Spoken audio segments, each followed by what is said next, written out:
We just live right now, man. It's going down, excited for the season. You know, we coming off a playoff win. I mean, you know, we had a couple wins.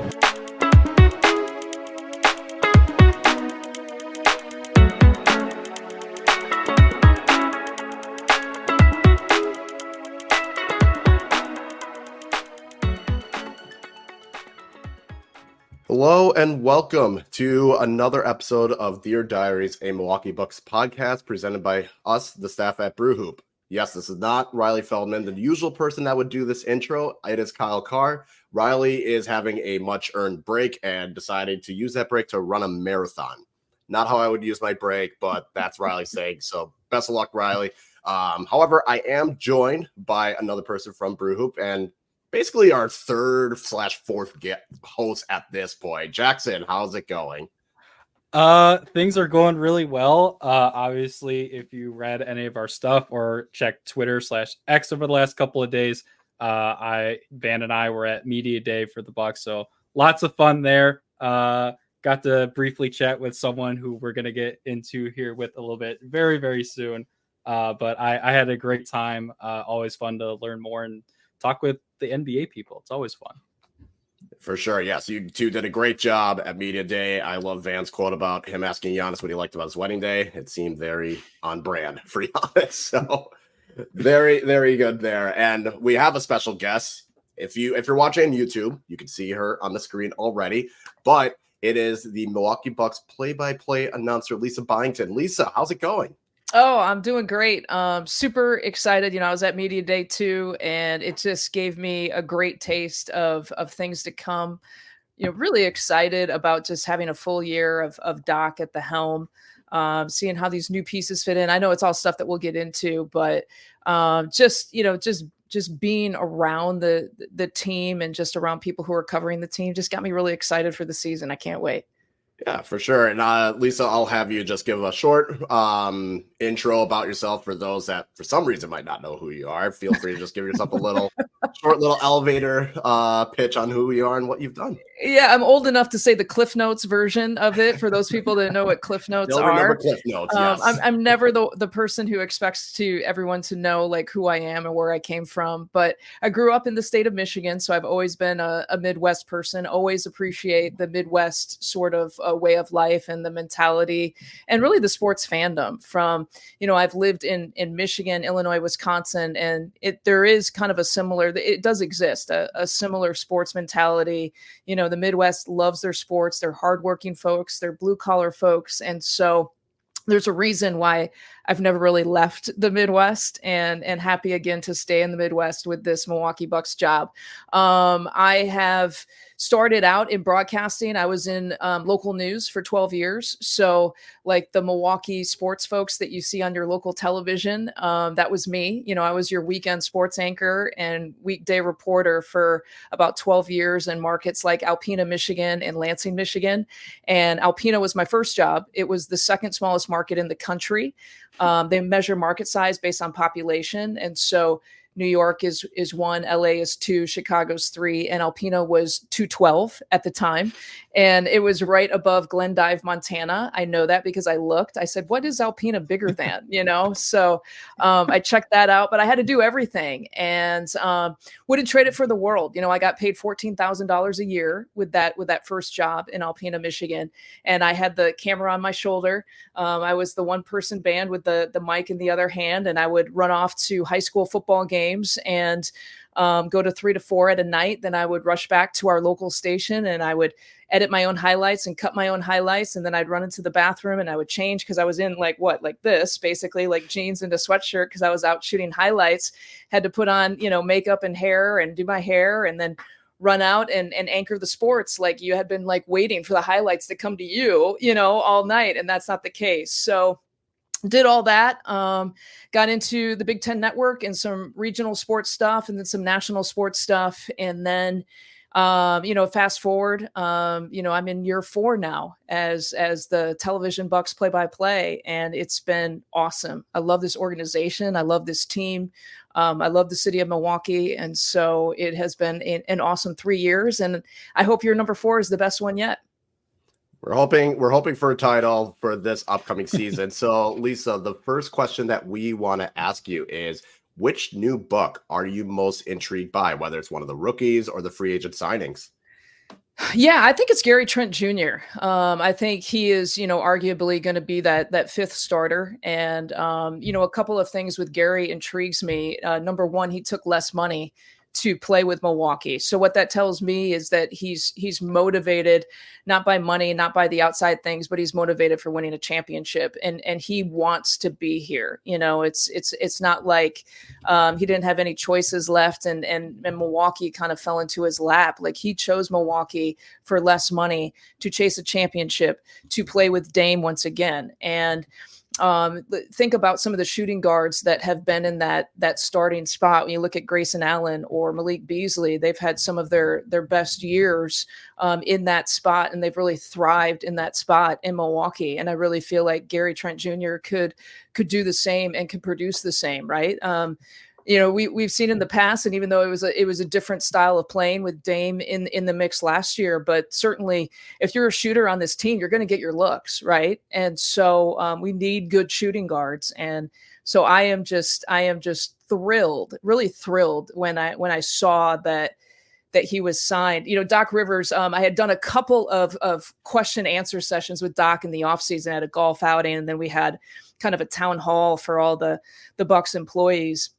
And he said the same thing at both things. He was joking that, the Bucks going into the offseason didn't, we were broke, right? And he said broke in kind of NBA terms, but meaning, we all know that we didn't have a lot of money, right, to shell out to get some of these free agent signings. So to nail down a guy like Gary Trent Jr. For the amount of money that we had is a huge win for Milwaukee. Yeah, I was definitely surprised when I saw that, just because he was someone that I thought would get a lot more, and he was searching for a lot more, and that it was kind of like this is neat. This is nice. I mean, I think it speaks well to the organization between Doc and John Horst that they're able to, make a good pitch and make a selling point. Obviously, Gary Trent Jr. played with Dame, who Dame spoke highly about during media day, helped as well. Yeah, totally. I love Dame's line where he said, he was a second round pick, and on day number one of practice in Portland, he wanted everyone to know that he was that second round pick, and puffing his chest out and like, look, this is who I'm going to live up to. I love that Gary also just gave Dame his flowers, and he said, Dame was my first vet. And I studied Dame and learned under him of what to do on the court and what to do off the court. And obviously you can tell like what the actions that people take. You can tell a lot about what people say, but you can also tell a lot about what people don't say and then the actions that they take. And again, it just goes back to the opportunity that Gary Trent Jr., hunted down, the opportunity to again hunt down the opportunity to play with Dame, to me tells me what kind of teammate Dame is and was in Portland and is here in Milwaukee. Yeah, I could totally agree. I couldn't agree more. Sticking with some of the guys who are a little bit newer, we'll go to our young Bucks. Which one of the guys who has about 2 years or less experience do you think will have the biggest impact? Yeah, so you're talking about the rookies or Chris Livingston, AJ Green, Andre Jackson Jr., that kind of group. And I'm going to say this answer. I'm going to say AJ Green, and I'm going to say it even before I heard, Doc just explode on him in media day. Only because of this. I mean, AJ does, you talk to we travel with the team, right? So you talk to the support staff, the strength and conditioning coaches, the physical trainers and the physical therapists and the doctors, the medical staff, the assistant coaches. And the one thing that they always say about AJ Green is so consistent, and that he always does the right thing. Like you never have to double check on AJ to see if he's out too late or not eating the right things, or AJ is always doing the right thing. So we knew all that about him. Now you couple that dedication and that hard work with execution, which it sounds like he had a great summer, and I'm sure a lot of Bucks fans heard what Doc Rivers was just praising him and saying that he had, I forget the word, but it was great, awesome, the equivalent of all that, right? The kind of summer that AJ Green had. He has the capability. We know that he could shoot the basketball, right? And when I think what Marcus Johnson and I saw too at the second half of the season is that, AJ was getting targeted defensively as well, but AJ was not going to back down. And I think that he had moments defensively too, where I think he showed all of us that he's willing to step up in that role and take on that challenge. So if he can become more of a two-way dependable player, that is great. Here's the other thing though, is there were too many times last year that when the Bucks went down to their second unit, we were losing some of that scoring punch, right? And especially, when you had to plug in maybe a Bobby into the starting lineup at times or someone else, we were losing that second unit scoring. So if a guy like AJ Green can step up in the way that it sounds like he's doing in the offseason in the summer that he had, he's going to provide that second unit scoring punch that is going to be great. And so I definitely, to answer your question, have my eye on someone like AJ Green. Yeah, I was gonna say, I don't know if you've talked with Kyle before about it, but AJ Green is his ride or die at this point. Okay. I bought. He's speechless now. We're talking AJ Green. Oh, there you go. You froze a little bit. I was gonna say, you really like AJ Green because you were speechless. I was gonna say I was that starstruck. But no, last year I went all in on buying the AJ Green stock, and so far it has paid dividends. And I think it is one of those where it's not just the shooting, but it was also his screen setting ability and defensive work as well that I think really stood out to me in this past year, like his growth. Yeah. Oh yeah, totally. And are we buying into the Dairy Bird nickname too? Are we all on board with that? Still work in progress. I have, not that I'm discrediting it, I just have not said it myself, just because the last person I was trying to think of a nickname, I couldn't do it. So I'm not fully all in, but okay. I'm all in on really what the fans want and what AJ wants. I threw out AJ automatic because I just feel like every time he shoots the ball, it's automatic. So that one is a good one. And so I threw that out. Marcus Johnson, a friend of his, who's a producer, a movie producer, was the one that actually came up with Dairy Bird. And so we go back and forth with that. AJ has gone on the record and said that he doesn't care. So that's the first person I ask, is always the player. You never want to force a nickname on the player. So if AJ doesn't care, then I guess the next, it's the fans who decide. So I feel like there's trying to figure out what momentum is there. Maybe we'll do a poll or something like that. Marcus and I can do a poll and see what's out there, and we'll take the majority of it. Or maybe we bounce in between different nicknames, I think going back and forth is a good one. I feel like going between each of them is a good way to slowly get people more and more into it. And it's all right, yeah. And then you find out one is more preferred over the other. Right, exactly. I mean, I just want to know, we're just open to everything. We want to make AJ happy. We want to appease the fan base too. So I always like to just throw that out there and see what the reaction is. Definitely. And given your answer that you gave us on our first question by the new book that you're intrigued by, I feel like I kind of have an idea of where you're going to do this ranking, but we want you to rank the new free agent signings in terms of how well they fill their role that they're given. So that would be Taurean Prince, DeLon Wright, and Gary Trent Jr. Yeah, I guess it'd be weird if I didn't put Gary Trent Jr. at the beginning of that list, at the front of that list, right? And so he's got to be at the top. I've already talked about him, but Taurean Prince and DeLon Wright, I mean, it's just they're two role player guys and two guys that can really make, in my opinion, a defensive impact. I just feel like plugging in holes. You've got Prince, who's a guy who can actually change a lineup too. We saw that with the Lakers, where he would come off the bench, but then he was also used as a starter as well. And so, it gives Doc some options if he wants to use Taurean. If let's say he wants to rest some guys, or there's, there are some injuries that happen in the NBA season. I don't know if we, so sometimes we're a little shorthanded with our roster. So if there is a need sometimes to start, let's say, a Taurean Prince, I like the fact that he has that experience. He's played over over 500 games in his NBA career, and he's kind of split it between being a starter and a reserve. So I like that flexibility.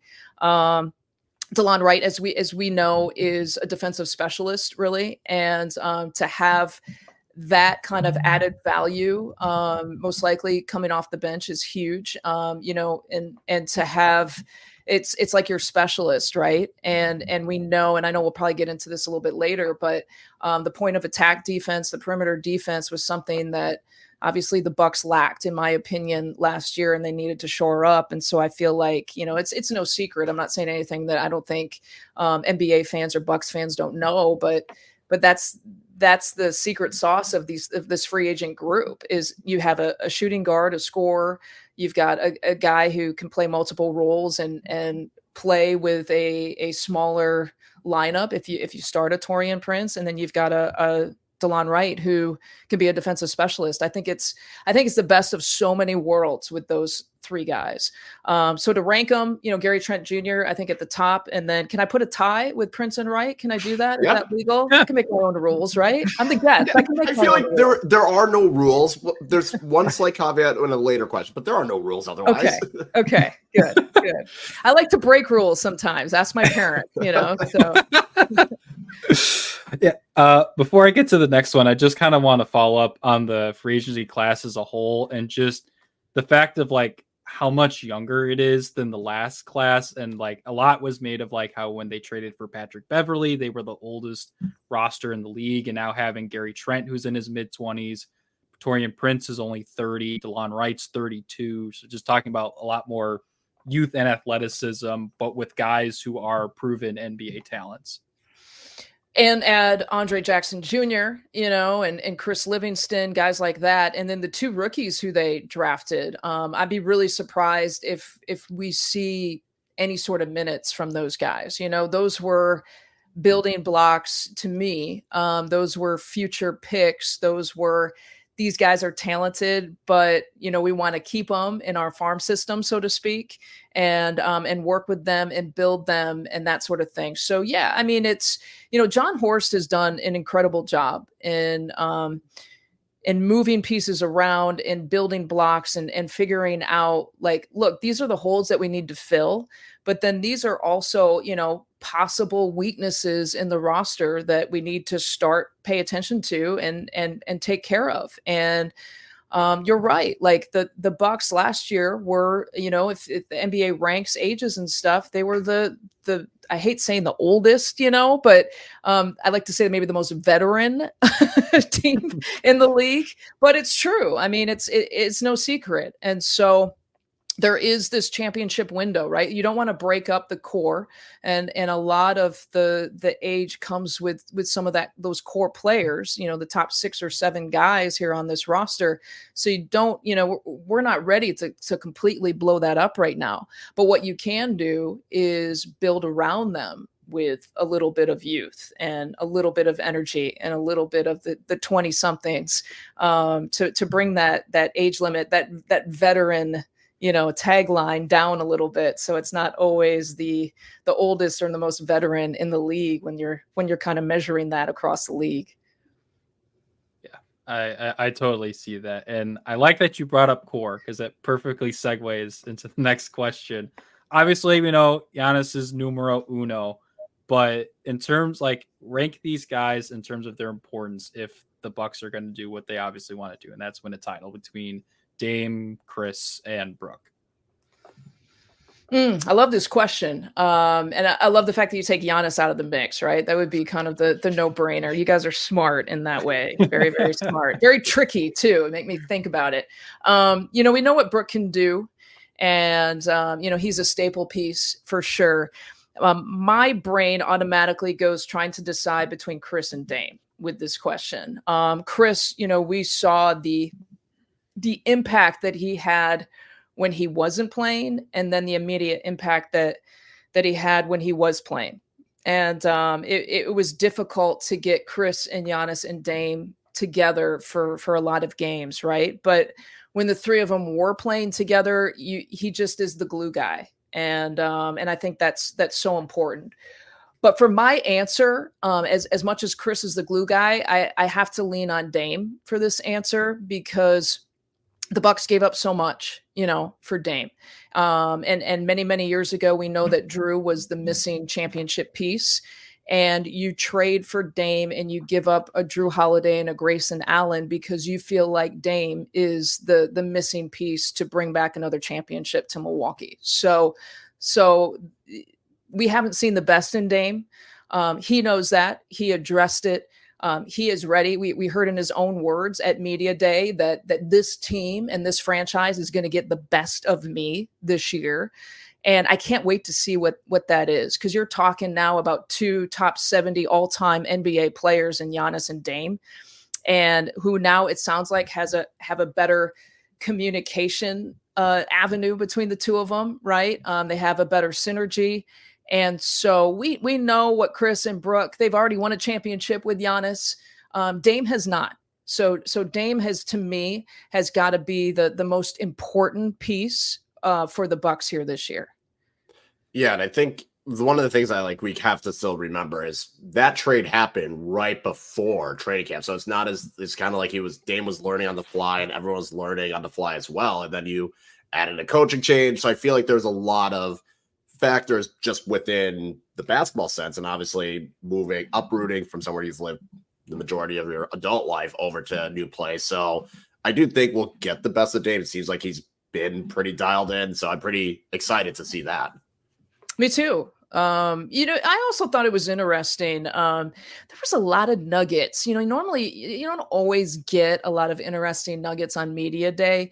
But I don't know if you guys caught this, but when Dame was talking about Game 4 in Indy, and both Dame and Giannis were out, and they found themselves alone in the locker room, and Dame shared in his own words, he was talking to Giannis, he said, hey, we got to figure this out, And so to me, he said from that point forward, they've been able to talk to each other and maybe receive things, because part of communication is not just saying something to someone, but it's having them receive what you're saying, Mm-hmm. And so it's a two-way street. And so to me, that showed that Giannis and Dame are willing to go to that next level of communication. And boy, man, if they can do that, communicating, just think about what that looks like. It's everything that Bucks fans were hoping that it looks like on the court, right? That next level that the both of them can go to on the court. And that's what piqued my interest, is when Dame started talking about that, where he was like, look, it doesn't matter that Giannis and I didn't work out, all off season or in the summer, but we're communicating differently. And so, and that's the first step to just having that synergy for a championship. Yeah. No, it's definitely, when you think about the wild summer Giannis had with the Olympics and the wedding, and I'm sure Dame had a big summer as well, not much room to work out. But I mean, the communication, I think that's a big part, and I think the Bucks fans will start seeing the benefits of that. I hope so. Yeah. And we'll go from very positive, hurrah stuff to maybe not so much. We're going to talk about what, in your opinion, is Milwaukee's greatest weakness. We talked about a little bit, right? The areas that a Wright and a Prince might be able to shore up a little bit, and that's defensively, especially perimeter defense. It's no surprise you give up someone like Drew Holiday, and I even think Grayson Allen was underrated as a defender. People forget about that. So perimeter defense, they got to shore up a little bit, and transition defense. I think in that first round against the Pacers, we saw that, Indiana was carving out not only just in the half court, but, just running on this team. And we saw transition defensive woes all throughout the year. That's not the consistency that you want to see, but it was, a consistent problem for the Bucks. So it's something about getting some younger legs out there, some fresher legs, a deeper roster, right? So part of having fresher legs is going deeper into your bench. And, I think this roster is a team that can go 7, 8, 9 deep, consistently without losing a whole lot on both ends of the floor. And so defensively, that'll be, and you listen to Doc, when they're in California right now, the first full day of training camp. It was like 3 hours. And he said basically it was all about defense, So there's no secret to that. Like they know that's got to be the focus, and they know that that's got to be a major improvement going into this season. Yeah, the defense had moments. Although I thought it got better under Doc, especially the transition defense when it went from AJ Griffin to Doc. Yeah, it did. We get the opportunity to watch some shoot-arounds and some practices, and I was impressed with, they were clearly kind of defining roles. I think there was some gray area at the beginning of the season about defensive transition roles and that sort of thing, or switching roles in the half court. And I really felt like, Doc kind of recognized, some of that and some of the holes defensively, in terms of people didn't know, like, is this my job or is this my teammate's job? And so he tried to shore that up initially with the first shoot-arounds that they had and the first practices that they had. It was such a truncated version of Doc, right? Where he came in at the end of January, and, you're drinking out of a hose, right? A water hose. Everyone is, from the coaches to the players, because it was such a shift and a change in some philosophies and stuff. So, yeah, you're right. They definitely got better, but not quite where you want it to be. Agreed. Well, I will go ahead and spin this ship back around towards the positive sides of things. I'm going to go ahead and ask what you think the greatest strength for this Bucks squad is. I think it is maybe the closeout capability. Again, you lean on a Giannis and a Dame, and two of the best closers, I think, in the game. And when you talk about clutch time minutes and clutch time performances, and the fact that now they're on the same roster, they're working together off the court much better, but they score in such different ways, so everyone's talking about the pick and roll capabilities. And I think that, and I hope that we see more of that successfully here this year, but yeah, the closeout capability of that. And here's my other answer is Doc Rivers. Like, I think he can be a strength for this team. He's a championship coach. He is, in my opinion, he hasn't said this, but in my opinion, if I'm Doc, I'm also coaching with a chip on my shoulder, because all the criticism, right? Even if you've won a championship, it hasn't been since like 2008. So you hear the criticism of some of his teams bowing out early in the playoffs. He didn't take this job just because he wanted to coach again. He took this job because he wanted to win a championship. And I mentioned that we get the chance of watching some shoot-arounds and some practices, and the way that he can talk to superstars, the way that he can run a room is impressive. And there are few NBA coaches that have the ear of everyone from the superstar to player 18 on the roster like Doc Rivers has. You couple that with his championship pedigree, his competitiveness, the fact that I think he's coaching with a little bit of a chip. I think that actually could be a strength for the Bucks this year.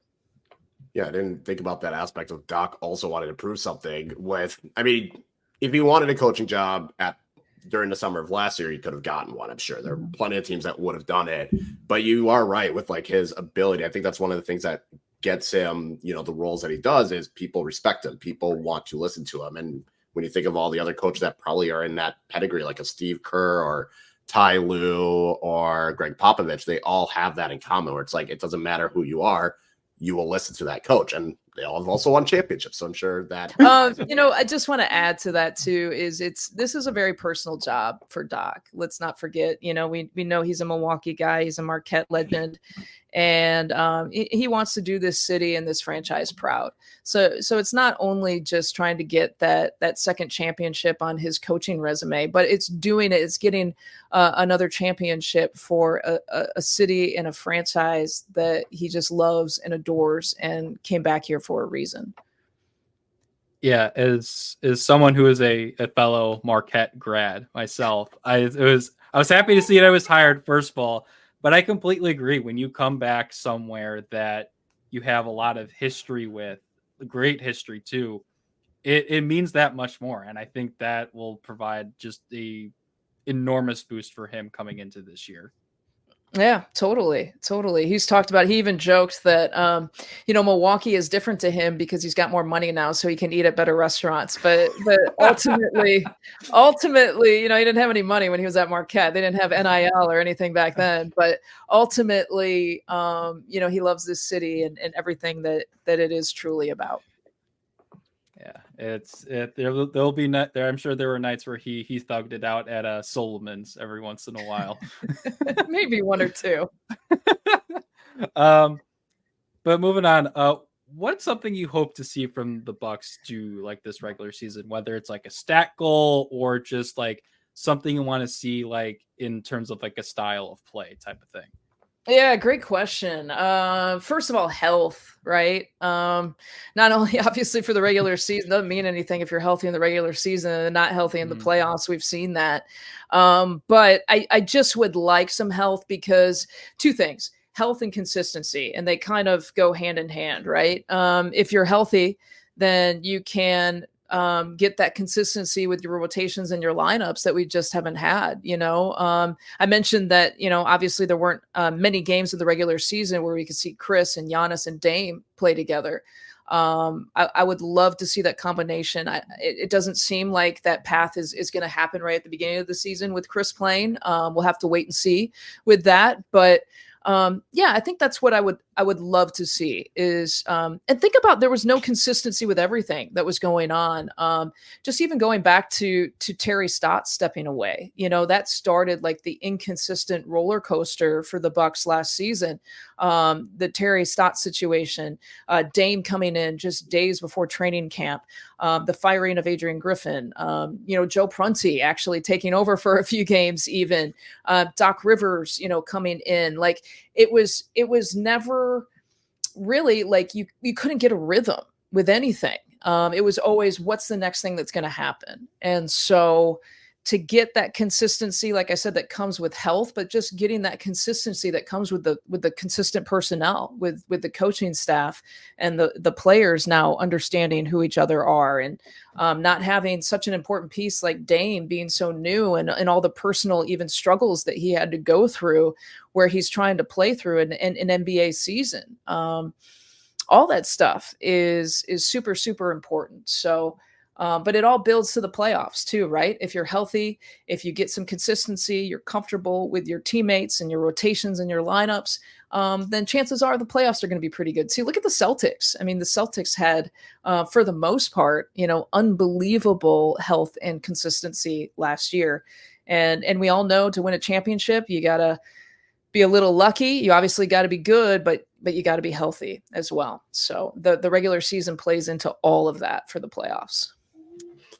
Yeah, and with the Celtics specifically, I think they only like missed Kristaps Porzingis during the playoffs, or maybe like a game or two. But other than that, like I cannot imagine them going on the run they did with missing Jason Tatum for the entire first round and then missing Jaylen Brown for 2 games. Yeah, I mean, you take away your 2 best players, and even Chris wasn't 100%, even though he was playing in the playoffs. But take away the top 2 players on any team and try to win a series. It's not going to happen. Yeah, and I was going to say, we saw that with New York when they had Jalen Brunson be hurt for a bit. We saw that with Indiana with Tyrese Halliburton. So, being healthy is huge. Even out west, it was kind of the same situation. Yep. So that's the top of my list. My regular season hopes and dreams is to stay healthy, and obviously carrying it over into the playoffs too.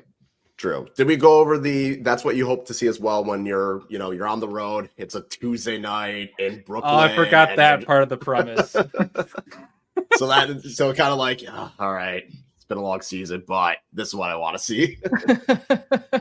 Exactly. Awesome. Well, now we have another question, and we're going to ask you to try and think of how do the Bucks win a title? They must blank. And this is the one rule you have. You cannot say win 16 games in the playoffs or win 4 series. Like, have to go a little bit beyond that. Okay. In order for the Bucks to win a title this season, they must. they must have defense and they must have depth. Those are two things I think that they were missing. We've already talked about the health aspect of it. I just felt like, we've talked about the defensive aspect of it. There are too many holes in such important times, sometimes during games and during matchups, that they can't have those defensive lapses. They have to have, whether it's DeLon Wright or someone, they have to have a lockdown go-to defender, in my opinion, that they can lean on. They have to really know, and this is what they're working on. We've talked about the first few days of training camp, but they have to know what their roles are defensively. Brooke at the beginning of the year, let's not forget, he wasn't a drop defense kind of guy, right? He was, trying to hedge and pressure and that sort of thing. And then all of a sudden he dropped back to his normal role of drop defense. So it's like, I feel like you gotta establish those defensive roles early. And then by the time we get to the playoffs, it's like you do it without even thinking about it. The depth issue, I felt like too many times, you sub out the starters, and I felt like, again, there were too many times that there was a drop off with the second unit, and the times that the Bucks were successful is when you saw some of those second unit guys, the Pat Connaughtons, the Bobby Portises, Pat Bev, when he first came to Milwaukee before he became a starter, like the boost that he was providing. Malik Beasley, when in the flip side, when Pat Bev went into the starting lineup and Bees was coming off the bench, the times where Bees was really stepping up and hitting those shots and providing those second unit, scoring opportunities, you saw that provide success for the Bucks. So, figure out the defensive side, continue to develop the depth, and then I think that is a formula for possibly championship success. I can agree. Yeah, I was going to say that. I feel like there's no wrong answer, but depth. I think the defense obviously is the biggest one, but I think you're the first person to say depth, I believe. Out of everyone we've asked, you're the first one to say that. Okay. Well, I'll take pride in that. I like being original. What are your guys' answers? Let me flip it to you guys. What would you say? I got to save mine for when Riley and I do it, because Riley and I are going to have an episode where we ask each other. Oh, you're going to have a little back and forth? Okay. Yeah. Okay. So I'll let Jackson, because Jackson did answer these same questions earlier. Yeah, I was on with Riley a few weeks ago. I think what I said, and sometimes I have a memory of a goldfish. I'll try and remember to the best of my ability. I think it was essentially, what was I? What did I say? At least I'll say what I hope to saw, and I think this kind of leads into it. I want to see the ball moving around a lot more. I felt like there were times, and obviously you're going to have those sets where you want Chris and Dame and Giannis to ISO at times, but I feel like the Bucks are at their best, and I feel like this is true for almost any NBA team, is when the ball is moving around. And I think with the guys they brought in through free agency and the draft, especially Gary Trent and even DeLon Wright with their catch and shoot abilities, I think they can rely more on trying to move the ball around a little bit more than worrying about having Dame or Giannis play a little bit of hero ball in the half court. Okay, that's fair. That's a good answer. We'll take it. Yeah. Like I said, I will say the bench is going. I'm going to tease it and say the bench has a part of it. That would be my answer. So you're teasing it for another episode then, right? You're trying to Absolutely lure in the listeners and the viewers to another episode. Gotta have them come back. I can't give up all my secrets. Right, you got to keep them hungry. I like it. I appreciate it. I mean, some people know my answers for some of them, because there's like the AJ Green one is going to be the obvious young buck I'm excited about, but gotta keep people on their toes. Yeah, exactly. Yeah. So for this last one, we're going to have you put on your Nostradamus cap, get your crystal ball ready. Where do you think the Bucks finish in the East, and how far do you think they're going in the playoffs? Okay, so I can answer this any way I want, right? Because I'm the guest and I can make my own rules. So I'm going to say if they finish in the top 4 in the East, I'm okay with it. And it's not a cop-out. Don't say it's a cop-out, Lisa, because it's not. Because we have seen them finish first, right? Most recently in Bud's last year, and then bow out in the first round of the playoffs. We've seen them finish third and then win a championship. So in my mind, if you can get a decent seed, which in my mind is a top 4 seed, get a decent matchup and stay healthy while doing it, like that's the most important thing, right? You never want to turn down a championship. You never want to turn down a division championship or a conference championship. Obviously, finishing the number 1 seed, you can puff your chest out and feel really good about that. But ultimately, we have not seen that always equate to an NBA championship. I always think when you talk about how far they're going to go in the playoffs, I always think they're going to win a championship. So that's my answer for that. I like it. I like the optimism.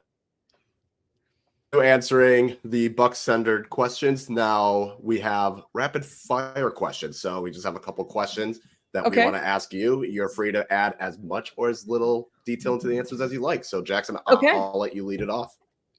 Yes. I came up with most of these as are very broadcaster centric as someone who wants to do what you're doing one day down the line. My first one is, out of any arena you've been to, whether it was professional or college, what is your favorite arena to go to broadcast a game? Outside of Five Star Forum, of course. Yes. Of course. Okay. I would have to say Madison Square Garden. Because it's just, whether the Knicks are horrible or not, it's got a feeling like they're really, really good. I mean, you look to your left and you see Spike Lee there, and then all kinds of television movie stars, comedians, entertainers, you name it. And it doesn't matter what day of the week you're playing, Monday, Tuesday. I mean, you can have a random Tuesday night at Madison Square Garden where the Bucks are playing the Knicks, and it feels like game 5 of the Eastern Conference Finals. It's and maybe it's something about the theater lighting that they have at MSG, but it's just something. It is honestly a great environment. But having said that, I just want to give Five Star Forum its props, because I really do. One of my favorite things is to call home games at Five Star Forum. And I'll say this, like the energy level, I don't know always if fans are always happy with their arena, right? They always think that they can be better. But I'll say this, because I do go to all the NBA arenas, and the energy level, the excitement level is some of the best at Five Star Forum that it is across the league. And I honestly say that consistently, night in and night out. I think Bucks fans bring it, and I really do enjoy it. I say this when I've done, a lot of college basketball as well. And one of the knocks for the NBA, where people, compare college versus the NBA, they say, well, the NBA doesn't have the energy and excitement. And I would counter that. I would say go to a Bucks basketball game at Five Star Forum. It's the closest that I feel like that has the energy night in and night out as a college basketball arena. And I say that with the greatest compliment, to Five Star Forum and Bucks fans, because I hear it all the time. That's the biggest knock on the NBA is, they don't, the players don't play hard. The fans aren't into it, and you get that everywhere. You get kind of the suite level sort of mentality sometimes everywhere at any NBA arena you get. But honestly, for someone who goes to each one, Five Star Forum is one of my faves, and I hope we keep up that sort of atmosphere in Milwaukee. I have on a bucket list, Madison Square Garden. That's a bucket list.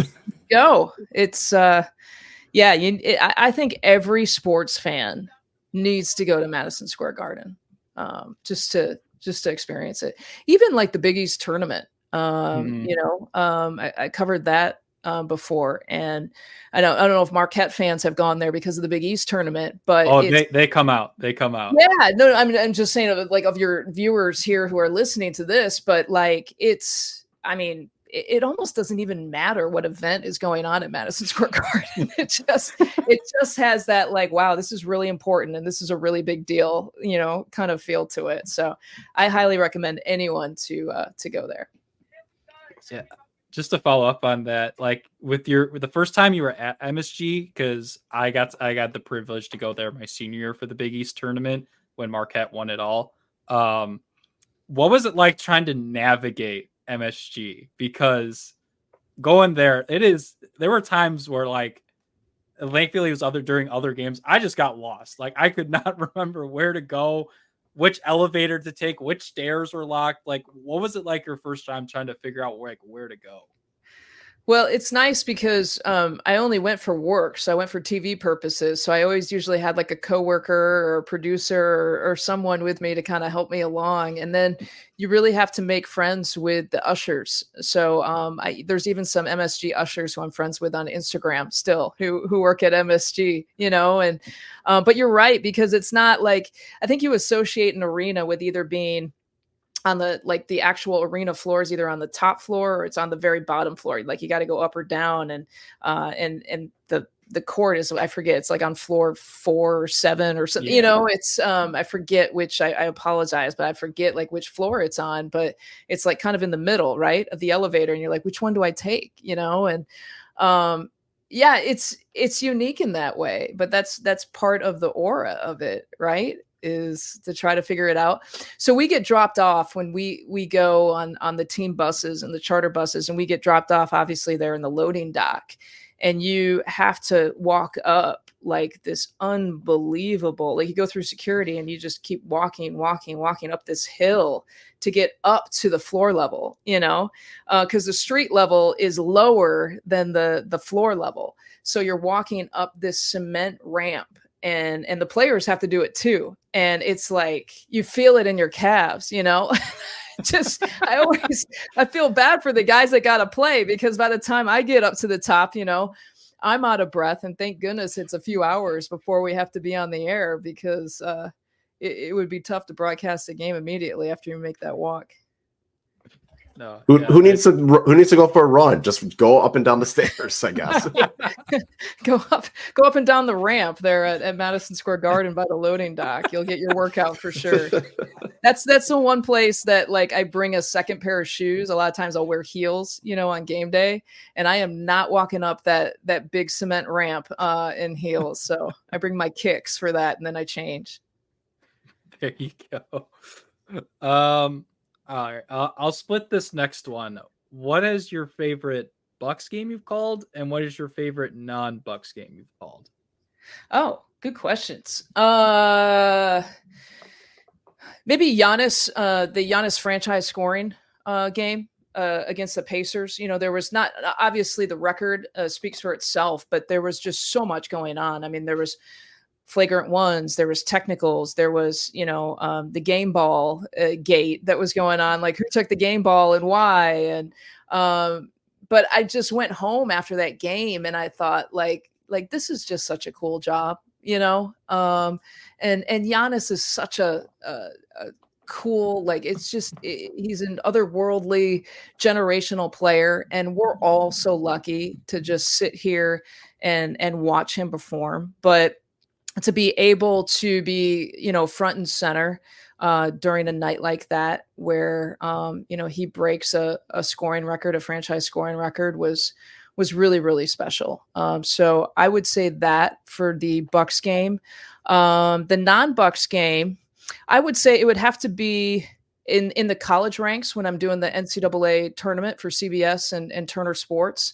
And it was the Abilene Christian Texas game. And actually, that was Shaka Smart's last game that he coached as the Texas Tech right. coach. Okay, yeah. So Abilene Christian upset Texas in the NCAA tournament, and I was calling the game with Steve Smith. And the reason why I picked that game is because that was my first year. I had done the NCAA tournament as a sideline reporter, but that was the first year in 2021 that I had done it as a play-by-play. So there was a lot of attention. Being a female play-by-play hadn't happened before to call the men's NCAA tournament.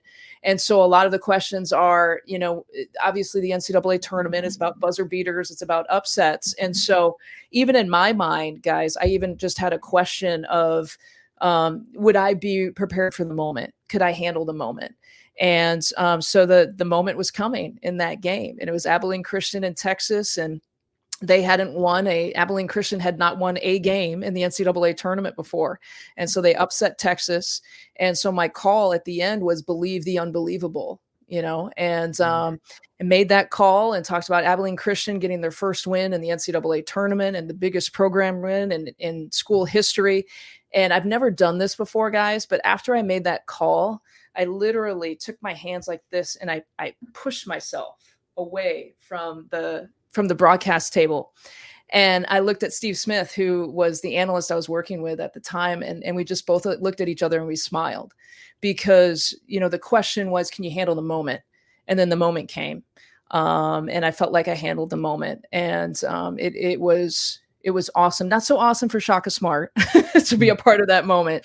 But that was probably because of everything that went into it, right? Like the attention and the pressure and the responsibility of being able to handle something like that and then being able to handle it when it came. That's probably one of my favorite games to call. Wow. That's incredible. I can only hope to have a moment like that at some point down the line. Who is going off of that a little bit? Like, who has been like your favorite athlete to broadcast for? Man, I'm not just saying this, but like we just talked about it with Giannis. I think that's a no-brainer answer. He's just does so much to so many people, I mean, beyond what he does on the court. Let's start with his story, right? Like where he came from. And there's a reason why Disney wanted to do movies on him. And there's these documentaries now about him because his story is incredible. Like who thinks of a kid, growing up internationally who had nothing and his parents, were just trying to figure out how to put food on the table for, his family and his brothers, to become a multimillionaire, a successful athlete, one of the best to ever play in the NBA. Like it's an unbelievable story. And to see him operate day in and day out, just on the court, how systematic he is, how dedicated he is, how much of a hard worker he is. I don't know if you get the mix of personality and execution like you do with the mix that you get with Giannis, right? Like you hope your superstar is your hardest worker. Not always the case. You hope your superstar is one of the most interesting to interview and has personality. Not always the case. And Giannis checks all those boxes. You hope your superstar rises to the moment. And, think about the championship moment in Game 6 for the NBA Finals, 17 of 19 from the free throw line. And everyone said he can't shoot free throws, right? And putting up, 50 points in one of the most meaningful games of his career, the most meaningful game of his career to this point. And just rises to the moment and doesn't shrink. And just handles every single challenge, every single literal hit and swing and fight and punch, like he takes it figuratively and he takes it, quite literally as well. And he handles all of it. And so to me, it's the most one of the most remarkable sports stories, not just one of the most remarkable NBA stories, but one of the most remarkable sports stories. And it's happening in Milwaukee. And we all, again, get the privilege to be alongside it, to appreciate it, to tell our little kids right behind us that who Giannis is, and our children, right, get to watch something like that too. So it's pretty special. We got pretty lucky. I kind of want to also piggyback on that question. And I know you've covered not just basketball. You've done the Women's World Cup in 2019. You've done the Olympics as well. So were there any other athletes outside of Milwaukee that you were like, wow, I actually get to cover them and call a game for them or talk to them? It was pretty special. A couple of things with, I guess you mentioned soccer. I got to call, so 2019 in the World Cup, Marta scored the most goals in a World Cup history, and she did it on a penalty kick. And so I think my call was something like Marta the Magician, and so that was kind of cool to, I wouldn't say I have a personal relationship or got to spend a lot of time, but to appreciate someone who has played for Brazil and has done as much as she has for the women's game was pretty special. Got to call, an Alex Morgan game winner for a World Cup qualifier just a few years ago in Mexico. And And now that Alex is retiring, and no one else is going to be able to call a goal, right, from Alex Morgan. So those are kind of the moments on the soccer side that have meant a lot. I had a short, this is what I want to do soccer list in my career. And it was, call a World Cup, call the Olympics, and have a chance to call the women's U.S. national team. And so I got to check off all three. So I feel really, really privileged to be able to do those things. All right. I'm going to make a bit of a left turn here because these questions are at the request of Riley. He wanted these to get in here. Okay. Quick couple. First, what is your go-to Culver's order? And then what do you call a machine you can sip water from in public places? My go-to Culver's order, butter burger, just a single cheeseburger, and a vanilla concrete, so that's kind of what I lean on. And what was I didn't hear that. What was the second? What do you call a machine you sip water from in a public place? A water fountain? Yeah, I'm so not close. Sure. I don't know if Riley was looking for bubbler. I don't know if that's what he wanted you to say, but I'm guessing that's why he asked. Is that the right answer? Like, I could have written out 1,000 questions, like what Riley wants to know, and that would not have been on the list of 1,000. I can tell you that. Yeah, he didn't give us much of. He didn't give us an explanation of why for the second one. I that's something I'll have to ask him the next time you talk to him. Yep, he specifically had those two questions. That's why we love Riley, right? Oh yeah. Last one to let you out of here. Just what advice would you have for someone trying to break into the broadcasting field? Because as broadcasting as a whole, but particular sports broadcasting is one of the most competitive places to get into. Just so what advice would you have for people trying to break in?